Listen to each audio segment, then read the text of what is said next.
Hello friends, welcome in university information. Comment your question and get your answer. मैं आपसे request करूंगी कि video को लास्ट तक देखिए। सबसे पहले आपका इंटरेस्ट बढ़ाने के लिए हम लोग सबसे पहले एक टॉपिक स्टार्ट करते हैं और उसे समझेंगे। उसके बाद हम लोग इंट्रोडक्शन करेंगे। Let's see. तो सबसे पहले हम एक प्रश्न से शुरू करते हैं, उसके बाद हम इंट्रोडक्शन देखेंगे। इसको सबसे पहले मैं समझाने की कोशिश करती हूँ, उसके बाद हम लोग आगे बढ़ेंगे। तो प्रश्न है, इकाई अंक कैसे निकालें। याद रखिए हम 0 से शुरू कर रहे हैं। तो यहाँ पे आपको एक प्रश्न है। अब इतना लंबा है, पावर इतना सारा दिया हुआ, अब इसका इकाई अंक निकालना बहुत मुश्किल दिखने से लग रहा है। पर अब इसको आसान बनाने के लिए क्या करना है हमें। तो सबसे पहला स्टेप देखिए, 3 को हम लोग सबसे पहले लेके चलेंगे। तो अब हमने 3 गुने 3 किया, मतलब 3 का स्क्वायर किया। उसके बाद 9 गुने 3 मतलब 3 का क्यूब किया। एंड फिर 27 आया, एंड 27 गुने 3 मतलब 3 पे पावर 4 किया। तो 3 पे पावर 4 करने के बाद आपको 81 आया। ठीक है, 81 मतलब इसके लास्ट में 1 है। अब ये देखिए कि 1 पे इन्फिनिटी भी पावर रहेगा तो भी 1 ही आएगा, राइट। तो 1 पे पावर इन्फिनिटी रहेगा तो भी 1 आएगा। तो इसका मतलब है कि 81 पे मतलब 3 पे पावर 4 पे हम लोग जितना भी पावर अब डालेंगे 4 के गुने में करके, वो सब उसके लास्ट में 1 ही आएगा। और याद रखें हमें इकाई अंक निकालना है, टोटल नहीं निकालना है। तो यहाँ पे आप प्रूफ देखिए सबसे पहले कि अब मैं जो कह रही हूँ वो सही है कि नहीं। तो 81 का स्क्वायर अगर हम लोग करते हैं तो लास्ट में 1 ही आएगा। 81 का क्यू का अगर हम लोग करते हैं तो यहाँ पे भी लास्ट में 1 ही आएगा। इट मीन्स क्या है, इसका मतलब है कि 3 पे पावर 4 जब हम लोग करेंगे और तो इसका इकाई अंक 1 आएगा। ठीक है, अब इस यहाँ पे आपको 3 पे पावर 57 दिया हुआ है, जिसको कि हमें इजी करना है। तो इजी करने के लिए आपको क्या करना है, तो 57 भागा 4 करना है। ठीक है, 57 भागा 4 कर देंगे। यहाँ पे ऐसा करने से क्या होगा कि यहाँ आपको आया कितना, 14, मतलब 4 गुने 14 प्लस 1 इक्वल टू 57। ठीक है, होगा। तो यहाँ पे हम लोग लिख सकते हैं 3 पे पावर 4 गुने 14 गुने 3 पे पावर 1। ठीक है, बिकॉज ए पे पावर एम क्रॉस ए पे पावर एन बराबर क्या होता है, ए पे पावर एम प्लस एन होता है। अब इसके बाद हम लोग आगे बढ़े तो यहाँ पे देखिए कि आप कहेंगे 4 गुने 14 कर दिया फिर भी 1 ही कैसे आएगा। तो यहाँ पे देखो 3 पे पावर 4 करेंगे, 3 पे पावर 4। ठीक है, तो अब इस फॉर्मूले से 4 4 कितना होगा 8, फिर 8 4 12, फिर 12 4 ऐसे ऐसे करते करते 3 पे पावर 56 आ जाएगा। ऐसे करते करते आपको यहाँ पे 3 पे पावर 56 आ जाएगा। अब 3 पे पावर 4 का इकाई अंक 1 है, 3 पे पावर 4 का इकाई अंक 1 है। तो इस तरह से 3 पे पावर 56 का भी इकाई अंक जो होगा वो 1 ही होगा। समझ गए। अब इसमें क्या है, जब सबका इकाई अंक 1 आएगा तो 3 पे पावर 4 गुने 14 का इकाई अंक 1 आएगा। ठीक है, एंड क्रॉस में 3 रहेगा। तो अब 3 पे पावर 57 का इकाई अंक जो होगा वो क्या होगा, तो वो 3 होगा। 3 पे पावर 57 का इकाई अंक 3 होगा, क्योंकि 3 पे पावर 4 गुने 14 का 1 एंड क्रॉस 3 है, तो इसका इकाई अंक 3 आएगा। नेक्स्ट चीज़ हम लोग यहाँ पे क्या देखते हैं, तो वो है 6 पे पावर 41। क्यों भी देख लीजिए तो 216 है, तो इसके लास्ट में क्या है, 6 है। तो इस तरह से समझ पा रहे होंगे 6 का इकाई अंक, 6 पे पावर कुछ भी रहेगा तो उसका इकाई अंक क्या आएगा, तो वो आएगा 6। तो इस तरह से हमको 2 चीज़ हो गया, 3 पे पावर 57 का होगा, 6 पे पावर 41 का हो गया। अब 9 पे पावर 63 का हम लोग चेक करते हैं। तो देखिए 9 पे पावर 63 का चेक करते हैं। तो इसमें हम लोग सबसे पहले 9 गुने 9 करते हैं। इसको हम लोग ईजी करने के लिए गुना पहले करके देखते हैं। ठीक है, तो 9 गुने 9 हमने किया तो कितना है, 81। तो यहाँ तो बहुत सिंपल हो गया, इसके लास्ट में ही 1 आ रहा है। तो इसका मतलब है कि 9 पे पावर 9 गुने 7 अगर कर देंगे तो भी वो 1 ही आएगा। ठीक है, तो भी उसके लास्ट में जो इकाई अंक रहेगा वो आपको 1 ही आने वाला है। तो अब फाइनल सबमिशन क्या होगा, आपको प्रश्न था ये, एंड अब है फाइनल सबमिशन की बारी। तो फाइनल सबमिशन में क्या होगा, 3 पे पावर 57 का हमने क्या निकाला, 3 पे पावर 4 गुने 14 क्रॉस 3 निकाला। ठीक है, एंड 6 पे पावर 41 का 6 आएगा इकाई अंक, एंड 9 पे पावर 63 का क्या आएगा, तो 9 पे पावर 63 का इकाई अंक 1 होगा। तो इस तरह से 3 पे पावर 57 का 3 हो गया, इसका 6 और इसका 1। अब एक चीज़ यहाँ पे ध्यान रखने वाली बात ये है कि यहाँ पे आपको चेंज नहीं करना है, किसी का भी जगह चेंज नहीं करना है। जैसे कि 6 यहाँ पे है तो आपने यहाँ पे सोचा कि लिख दूँ, तो ऐसा मत करना। इससे क्या है कि आपका इक्वेशन बिल्कुल गड़बड़ हो जाएगा, ठीक है। इससे इकाई अंक जो सही करेक्ट है वो नहीं निकल पाएगा, इसलिए जैसा मेथड है वैसा ही करना है। तो अब जैसे जैसे लिखा हुआ है उसी तरह से 3 क्रॉस 6 क्रॉस 1 करेंगे तो आया 18, ठीक है। तो 18 मतलब अब इकाई अंक इसमें क्या है, तो इकाई अंक आपको 8 है। इस तरह से आप एक प्रश्न बहुत आसानी से समझ गए हैं कि इसका क्या है। तो अब हम शुरू कर सकते हैं हमारा अपना इंट्रोडक्शन। ये बुक है आपका, ये इतनी मोटी बुक है आपकी, इसको हमको बहुत जल्दी जल्दी ख़त्म करना है, ठीक है। बहुत जल्दी जल्दी ख़त्म करना है, लेकिन कुछ छोड़ते हुए नहीं करना है। आपको जो है 0 लेवल से शुरू करना है। हमने 0 लेवल से शुरू किया है। इसमें देख सकते हैं आप यहाँ पे कितने चैप्टर्स हैं टोटल, तो यहाँ पे 40 चैप्टर्स हैं टोटल, ठीक है। तो 40 चैप्टर्स हैं टोटल। तो सबसे पहले हम लोग इसका अगर बेस बनाए तो हम लोग अगर 3 दिन भी एक टॉपिक को पढ़ते हैं, बहरहाल कुछ टॉपिक्स बहुत छोटे होंगे तो उसको हम लोग 3 दिन नहीं पढ़ेंगे तो और भी शॉर्ट हो जाएगा। तो अगर हम लोग 40 चैप्टर को 3 दिन करके पढ़ते हैं तो 120 डेज में हमारा ये कंप्लीट हो जाएगा कोर्स। ये जो हमारा क्वांटिटेटिव एप्टीट्यूड का कोर्स है ये कंप्लीट हो जाएगा और आप किसी भी एग्जामिनेशन के लिए बिल्कुल तैयार हो जाएगा। अब इसमें आपको बात ये है कि आपको असाइनमेंट मिलेगी, आपको नोट्स मिलेगी इसमें, जिसके ज़रिए आप आसानी से इसको समझ सकते हैं एंड समझाऊंगी मैं आपको। अभी जो हमने पढ़ा वो इकाई अंक कैसे निकाले, तो वो आपको संख्याएं जो हमारा पहला चैप्टर है उसके अंतर्गत वो आता है, ठीक है। अब इसमें आपको क्या है, तो सामान्य नियम ये सब है कि किसका जो है सो स्थानीय मान क्या होता है। तो आइए आपको मैं समझाती हूँ कि इसका स्थानीय मान अगर हम लोग करें, ठीक है, इसका जिसमें आपको 6 का स्थानीय मान क्या है, अगर आप नहीं समझ पा रहे तो 6 का स्थानीय मान क्या है, तो इसका मतलब ये इकाई दहाई, मतलब ये दहाई से हम लोग क्या समझते हैं कि उसमें 10 का मात्रा जुड़ा हुआ है। सैकड़ा से क्या हो जाता है, तो उसमें 100 का जुड़ा हुआ रहता है। तो ये हो जाएगा आपका दहाई के लिए। तो इसका स्थानीय मान क्या है, तो 60 है, ठीक है। तो ये आप समझ गए।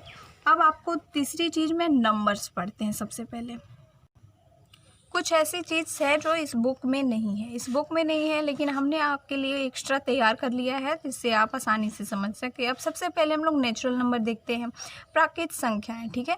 तो नेचुरल नंबर किसे कहते हैं, तो जो भी प्राकृत रूप से बोला जाता है। जैसे हम लोग 0 तो कभी बोलते नहीं है कि तुम हमको 0 के ये दे दो, चाहे 0 दो, चाहे ये वो फलना, तो बोलते नहीं है। तो हम लोग 1 2 3 का ही सामान्य जीवन में प्रयोग करते हैं। तो ये हमारा नेचुरल नंबर हो गया।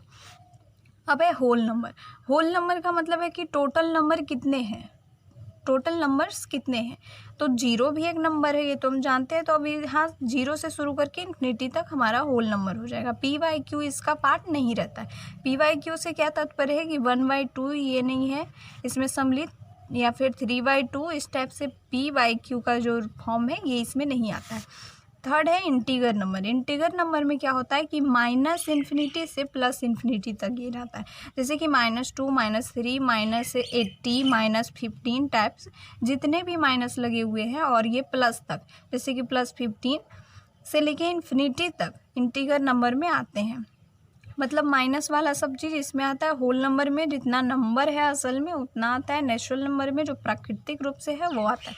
अब रियल नंबर में क्या आता है, रियल नंबर में आपको आता है रेशनल प्लस इरेशनल नंबर। अब सबसे पहले बात करते हैं हम लोग रेशनल नंबर के बारे में, तो जिसे p/q के रूप में व्यक्त किया जा सके, जहाँ पे q = नोट 0 रहना चाहिए, ठीक है। q = नोट 0 रहना चाहिए। अब सभी इंटीगर्स परिमेय संख्या होती है। इंटीगर्स कौन है, तो ये है, मतलब माइनस में भी है तो भी वो परिमेय संख्या है। जैसे कि देखिए 0 के नीचे हम लोग अगर 1 लगा दे तो ये p/q के फॉर्म में आ जाएगा। अब है 1, तो 1 के नीचे भी हम लोग 1 लगा सकते हैं, कोई फ़र्क तो पड़ने वाला है नहीं। तो ये भी जो है आपको रेशनल नंबर हो जाएगा। 2/1 ये भी रेशनल नंबर हो जाएगा। 2 है ये अच्छे रूप से, ये 2 है। 3/2 -2 -5/3 ये कुछ इंपॉर्टेंट्स मैंने लिख दिए हैं ताकि कोई कन्फ्यूज़न ना रहे। तो ये सब आपको रेशनल नंबर के कैटेगरी में आ जाते हैं। अब थर्ड इसमें देखें तो वो है इरेशनल नंबर। तो इरेशनल नंबर किसे कहेंगे, तो जो p/q के रूप में नहीं व्यक्त किया जा सकता, ठीक है। अब मैं रेशनल नंबर की एक चीज़ और आपको खासियत बता दूं कि जैसे कि 1/0 रेशनल नंबर नहीं होगा। यहाँ 1 के जगह पे कुछ भी रह सकता है, 2 3 4 5 6 7 इन्फिनिटी से, ये रेशनल नंबर नहीं होता है। इरेशनल नंबर में जिसे PYQ के रूप में व्यक्त नहीं किया जा सकता, जैसे कि √3, √2 ऐसे। अब हम इवन नंबर पढ़ते हैं, तो इवन नंबर क्या है, तो 2, 4, 6 जिसे 2 से विभाजित किया जा सकता है। नेक्स्ट है आपको ऑड नंबर, ठीक है। तो ऑड नंबर में क्या आता है, 1, 3, 5, 7, मतलब जिसे 2 से विभाजित नहीं किया जा सकता। बाकी ये हमको पता नहीं है कि वो 3 से होगा या फिर 5 से होगा, ठीक है। कोई ज़रूरी नहीं कि वो अब किससे होगा, बात ये है कि 2 से नहीं होना चाहिए। प्राइम नंबर है, प्राइम नंबर थोड़ा सा इम्पोर्टेंट हो जाता है, बिकॉज इससे बहुत सारे जो आपको रीजनिंग के क्वेश्चन होते हैं वो भी बनते हैं। तो 1 से बड़ी सभी प्राकृत संख्याएं जो स्वयं और 1 के अलावा किसी से विभक्त नहीं होती है, ठीक है, किसी से भी विभक्त नहीं होगी। जैसे कि 2, ये 2 अपने आप से या तो डिवाइड होगा या तो फिर 1 से डिवाइड होगा, और ये 1 से बड़ा भी है। 2, 3, 5, 7, मतलब यहाँ देखिए 13, ये सब ऐसे नंबर है जो किसी से भी डिवाइड नहीं होंगे। 5 बार में भी नहीं, 9 बार में भी नहीं, 10 बार में भी नहीं, कभी नहीं होंगे डिवाइड। अपने आप से होंगे केवल और 1 से होंगे। इसके बाद है आपको सहवाच संख्याएं। सहवाच संख्याएं मतलब कहा जाता है कि 2 संख्या अगर AB है आपको, तो अगर उसका महत्तम समापवर्तक 1 आता है तो वह सहअभाज्य संख्याएं कहलाती है। जैसे कि एग्जाम्पल में 2, 3 और 3, 4। अब यहाँ पे नेक्स्ट हम लोग चर्चा करेंगे अभाज्य संख्याओं में कुछ विशेष। जैसे कि आपको यहाँ देखिए कोई नंबर है, आपको 341 जैसे कि एक नंबर है, यहाँ पे आपको जांच करना है कि यह अभाज्य संख्या है या फिर नहीं है। तो अब आप जांच करने में कैसे पता लगा पाओगे, तो ये बहुत मुश्किल हो जाएगा आपके लिए। तो फिर इसके लिए इजी मेथड क्या है, तो 341 से बड़ी वैसी संख्या का पूर्ण वर्ग लेंगे। जैसे कि 341 से बड़ा कौन हो जाएगा, तो 361। 19 का स्क्वायर हम लोग जानते हैं 361 होता है, तो ये बड़ा हो गया आपको 341 से, सही। तो अब हम लोग लिखेंगे कि 19 का स्क्वायर तुमसे बड़ा है, ठीक है। 19 का स्क्वायर तुमसे बड़ा है, तो बड़ा है तो ठीक है। 19 के पहले की अब जितनी भी अभाज्य संख्याएं हैं जो हम लोग जानते हैं, तो जैसे कितना है, 2, 3, 5, 7, 11, 13 और 17, ये अभाज्य संख्याएं हैं। अब हम लोग देखेंगे कि ये 341 इनमें से किससे डिवाइड हो रहा है, ठीक है। 341 इनमें से किससे डिवाइड हो रहा है, तो सबसे पहले हम लोग अपने माइंड में कैलकुलेट करेंगे, लेकिन यहाँ पे हमने लिख दिया है कि कैसे चेक करना है। तो 2 से कैसे चेक करेंगे, तो 2 से ये होता है कि नहीं, इसके लिए देखना ये है हमको कि 2 से होने के लिए एक आपको शर्त रहती है। वो शर्त रहती है कि अगर किसी संख्या के लास्ट में 0, 2, 4, 6, 8 है तो वो 2 से डिवाइड होगी, अन्यथा वो डिवाइड नहीं होगी। तो चलो 2 से तो ये डिवाइड होगा नहीं, बिकॉज ऑफ कि इसके लास्ट में तो 1 है, तो ये तो गलत हो गया, इससे नहीं होगा। अब 3 से होगा कि नहीं, तो 3 से होने का ये नियम है कि अगर जब हम लोग ये जो संख्या है इसके सभी अंकों को जोड़ते हैं, जैसे कि 3, 4, 7 और 1, 8, 8 आया, अगर 8 3 से डिवाइड हो सकता है, तो ये 3 से डिवाइड अगर 8 हो जाएगा तो 341 जो ये संख्या है ये भी आपको डिवाइड होगी 3 से, ठीक है। लेकिन हम लोग क्या पा रहे हैं, 8 से तो 3 डिवाइड नहीं होगा, तो 341 भी जो है वो 3 से डिवाइड नहीं होगा, तो ये भी कैंसिल हो गया। उसके बाद 5 के लिए चेक करें, तो 5 का रूल क्या है, तो 5 का रूल ये है कि अगर किसी संख्या में 0 और 5 लगा हुआ रहे, लास्ट में इकाई अंक में 0 या 5 अगर लगा हुआ रहेगा तो यहाँ पे तो है नहीं कुछ लगा हुआ, तो ये 5 से भी डिवाइड नहीं होगा। नेक्स्ट हम लोग बढ़ते हैं, तो वो 11 से, 7 से का उतना अच्छा कुछ रूल नहीं है, 8 से का रूल है, 4 से का रूल है, तो 4 ये सब तो है नहीं आपको, अब जो है वो 11 है। तो 11 से, तो इस 11 में क्या बोलता है कि सम स्थानों के अंकों का योग, जैसे कि 341 का जो है सम स्थान, ये देखिए ये आपको ऑड हो जाएगा और ये इवन हो गया, मतलब ये आपको विषम है और ये सम है, 1, 2 है ना, ये सम हो गया। तो सम स्थान का अंक तो 4 हो गया, सम स्थान का अंक एक ही है आपको। उसके बाद विषम स्थान, तो विषम स्थान में 1 और 3 है, तो 1 और 3 को हम लोग जोड़ेंगे। अब सम स्थान के अंक माइनस विषम स्थान के अंकों का योग, ठीक है। तो कितना हो जाएगा 4, तो 0 आ रहा है, तो 0 आ रहा है, इसका मतलब ये 11 से डिवाइड होगा। और अगर आपको ऐसा घटाने के बाद 11 आता तो भी ये डिवाइड होता, ठीक है। तो हाँ, 11 से ये डिवाइड होगा। इसका मतलब क्या है कि 341 जो है वो अभाज्य संख्या है ही नहीं है। आपने यहाँ पे दो चीज़ यहाँ पे आपने बहुत अच्छे चीज़ तरीके से सीख ली कि इकाई अंक कैसे निकालते हैं, और 100 से बड़ी कोई संख्या है तो उसका हम लोग कैसे ज्ञात कर दें कि वो अभाज्य है या नहीं है। अब उसमें मैंने बात की कुछ संख्या के नियम, जैसे कि कोई संख्या किससे विभक्त होगा, इसका क्या नियम है। तो कुछ तो आप सीख गए हैं एंड कुछ थोड़ा सा बाकी रह गया, तो उसको देख ले। 2 से का मैंने क्या बताया कि 0, 2, 4, 6, 8 रहेंगे तो वो 2 से डिवाइड होगा। 3 का क्या नियम है, 3 का नियम है कि अंकों का योग अगर 3 से डिवाइड होता है तो वह संख्या भी 3 से डिवाइड होगी।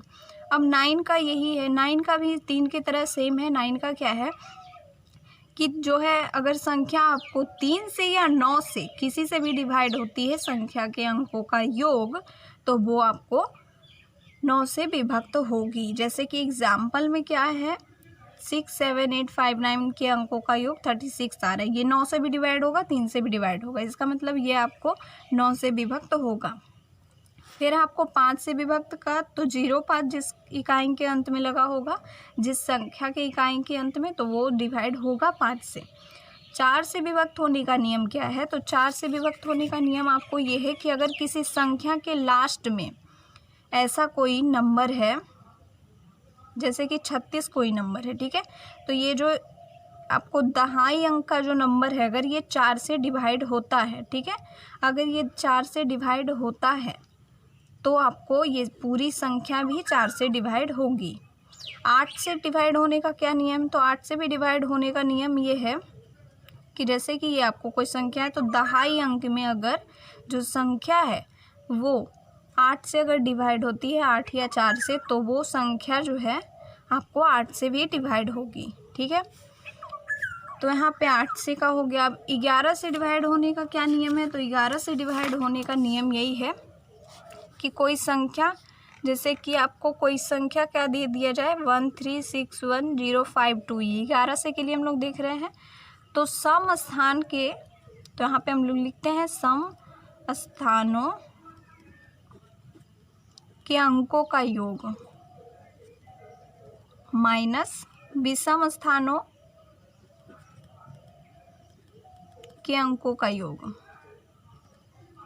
तो यहाँ पे बराबर अगर 0 या फिर 11 से डिवाइड होने वाला आता है, तो यहाँ पे इस संख्या के लिए जब हम लोग चेक करते हैं, तो इस संख्या के लिए चेक करने में 1 हो गया, 2 हो गया, ये 3 हो गया, ये 4 हो गया, ये 5 हो गया, ये 6 और 1 7, बहुत डिटेल से। तो यहाँ पे सम स्थान वाला कौन कौन है, तो 2 है, 4 है, 6 है, ठीक है।